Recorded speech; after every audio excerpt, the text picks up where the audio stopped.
시사계의 1타 방송을 꿈꾸는 강남의 소리입니다. 백원우 민정비서관, 장환석 균형발전비서관, 그리고 문혜주 행정관 모두 정치권 쪽에서 영입된 분들입니다. 어공이네요. 박형철 비서관 같은 경우에는 검사 출신인데 늘공이신데 윤석열 검찰총장이랑 같이 박근혜 대통령 때 좌천되셨다가 그때 옷을 벗었다가 이제 다시 들어온 그 세력입니다. 박형철 비서관을 제외하고는 모두 참여정부 때부터 2년이 쭉 이어지는 한마디로 이제 운동권. 그러니까 박형철 비서관 같은 경우에는 문재인 대통령의 참모 그룹 중에서는 조금 늦게 그리고 자신의 전문성을 가지고 영입된 경우라고 할 수 있죠. 그러니까 박형철 비서관 같은 경우는 전문가인 동시에 기술자인 동시에 외부인이네요. 용병이나 용병. 네. 박형철 비서관이 문재인 청와대, 특히 민정수석실에서 외부인, 용병, 전문가 이렇게 불린다면은 반대로 검찰 입장에서 보면은 박형철 비서관은 우리 사람이죠. 인싸시대.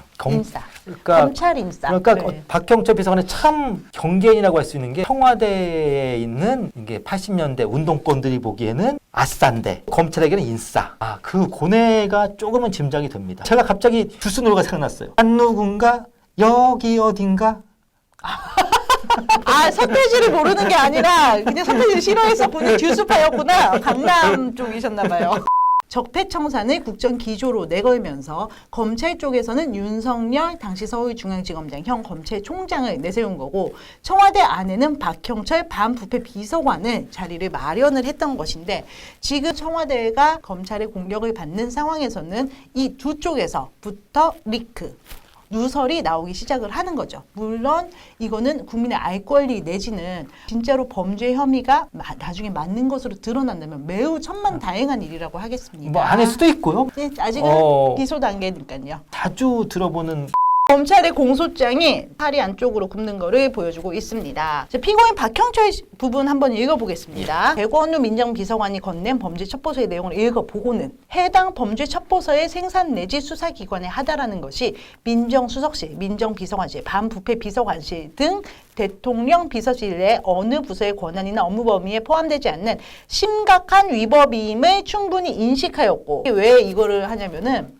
이분은 자백을 했거든요. 검찰에 가가지고. 그래서 고의성, 나는 이게 심각한 위법임을 알았다. 그러니까 나는 이게 죄인 줄 알았다라는 부분이 지금 명시가 돼 있는 부분이고요. 근데 잘 보세요. 더불어민주당 측에서 제공한 첩보라고 판단하였음에도 근데 그 캠프에서 준 건지는 모르고 여당에서 준 건 줄 알았어요. 뭔가 약간 죄가 옅어지는 느낌 좀 들잖아요. 그것도 여기에서 보면은 우리가 이 과정에서 집권 여당이 의문의 일패를 했네요. 패싱당했네. 패싱을. 그렇지. 직거래가 완전히 패싱당했네. 울산시당, 그렇지. 울산시당이 다른 분이셨죠. 패싱당했네. 어쨌든 검찰에서 살짝 박형철 비서관 부분에서 근데 오인했다. 이거는 더불어민주당, 공당이 한 걸로 오인을 했다가 사적인 캠프가 한 게 아니고 살짝 넣어줬어요. 그리고 평소 같은 비서관실 내에서 근무 중이면서 이선 의원 출신으로 청와대 내에서 입지가 굳은 피고인 백원우의 요구를 거절하지 못하고 이거 거절할 수 있겠습니까? 이 정도인데? 거절할 수 없는 게 앞에다 명시해 놓네요. 거절하는 사람이 아니야. 이거 지금 이대로 이선 의원으로서 청와대 입지가 굳은데 어떻게 거절을 해? 저 보면서 백원우가 그렇게 센 사람이었어? 막 이러면서 막 저도 놀래서 캡처를 했더니 오타가 하나 있네요. 그래도 감사합니다, 동아일보. 자, 범죄 첩보서 내용의 진위에 대한 검증 절차나 첩보 출처 등 기본적인 확인 절차도 전혀 거치지 아니한 채. 청와대 시각에서 보면은 일을 똑바로 안 했다는 건데 검찰 시각에서 보면은 그냥 별일 아닌 걸로 생각을 했어. 이렇게 나중에 다 변수할 수 있는 지금 틈을 다 만들어주죠. 박형철 비서관은 억울하다 하고 말았어. 억울하게 범죄에 휘말렸는데 자백도 했어요. 뭐 지금 이렇게 돼요. 정상 참작이 가능한 흔히 말하는. 거기에다 하나가 방점을 똑 찍어주잖아요. 피고인 백원우가 지시한 대로. 그러면은 우리가 검찰해봤으니까 누구 봐야겠어? 경찰해봐야죠. 피고인 황운하는 이분이 이제 정보 쪽이나 이런 쪽으로 첩보 지시를 하고 그런 부분이 나와요. 자, 이 황운하에 대해서 검찰이 어떻게 묘사를 하는지 한번 보세요. 연휴를 마친 직후인 연휴? 예, 왜냐면 예. 2017년 10월 10일이니까 뭐 개천절부터 한글날까지 뭐 저기 추석도 겹쳤고 그렇겠네요. 예, 뭐 그리고 오후경에 예고 없이 저게 과연 필요한 부상인가에 대해서 예고 없이. 아니 연휴를 마친 직후인데 예고 없이 부릴 수 있는 거 아니에요?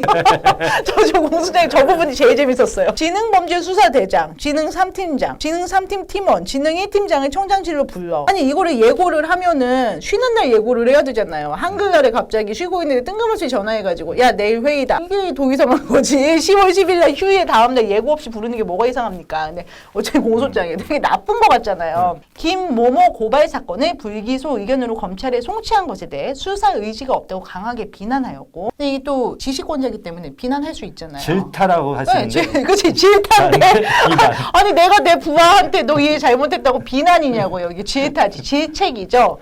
쭉 보면서 수사 대상과 혐의를 구체적으로 지목하고 수사 방향 결과까지도 사전에 미리 특정하여 암시하는 등 부당한 지시를 하였다. 부당한가요? 계속 그래서 합시다. 여하튼 부사가 계속 이래요. 검찰에 아주 미운 털 많이 박히신 것 같습니다. 그게 느껴지더라고요. 지금 공소장에서. 검찰이 공소장이 분풀이만 한 건 아니에요. 이 혐의 한번 보십시다. 피고인 황운하는 쭉 해가지고 여기 빨간 줄이 그은 부분이요. 정기 인사 시기가 아님에도 감찰과 징계 절차를 거치지 않은 채 모두 다른 경찰서로 보내라고 지시를 하였다가 수사 과장과 인사 계장이 승진이 임박한 경찰을 다른 데로 전보시키면은 얘한테 너무 가혹하다 해서 재고해달라고 하자 어떻게 해서 좌천성 인사 발령을 하였다. 이게 이제 좌천인지 아닌지는 나중에 따져봐야겠지만 이거는 그대로 직권 남용이에요. 경찰은 공무원이기 그렇죠. 때문에 법으로 신분이 보장되는 것이고 그것은 공정한 인사 절차를 밟아야 되는 게 맞는데 지금 청장이 와가지고 결국 날려버렸다는 거기 때문에 이거는 직권 남용입니다. 그래서 지금 황운하 청장 같은 경우에는 사실은 이 부분이 제일 힘들 것 같아요. 방어가. 그래서 청와대 입장에서 보면은 이런 공소장이요. 조금 기분이 나쁘게 써있기는 해요. 아니 공소장에 죄진 걸로 나왔는데 기분이 좋을 사람이 누가 있겠습니까? 뭐 공소장에 무슨 뭐 칭찬합시도 아니고 이상하게 저는 오늘 집주인님이 설명해 주시는 분을 들으니까 검찰이 약간 좀 감정이 섞인 공소장을 날렸다 느낌이 좀 들긴 들어요. 물론 그 공소장에 적힌 부분을 보면은 위법적이고 불법되고 탈법적인 일을 청와대나 황운하 전 경찰청장이 울산 경찰청장 그런 느낌이 듭니다만은 그래서 저의 오늘의 소결론입니다. 소결론 이게 다 추미애 때문. 이걸 왜 보게 만들어? 굳이. 경찰 비서관 같은 경우에는 뉘앙스가 다르잖아요. 근데 검찰이 경찰 죽이기를 한다라는 식으로 논리를 가져가도 결국은 황운하 청장 같은 경우에는 저 좌천 인사가 있기 때문에 그러니까 검찰이 어쨌든 잘 찾았다고 저는 봅니다. 지금 이 수사하는 입장에서는요.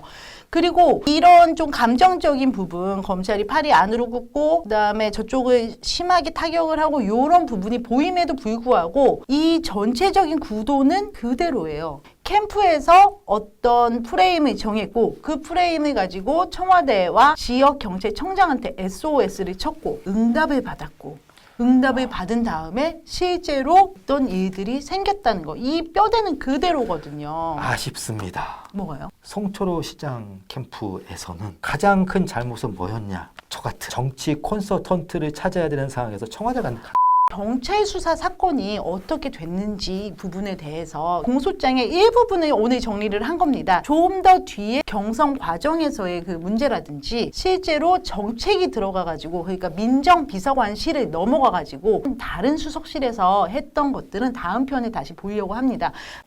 우리 이거 구독과 좋아요 넣으면 저 인강남 할 수 있는 거 맞죠? 인강남할 때까지 가자! 구독과 좋아요가 맞습니다. 저희 인강남을 도와야 합니다.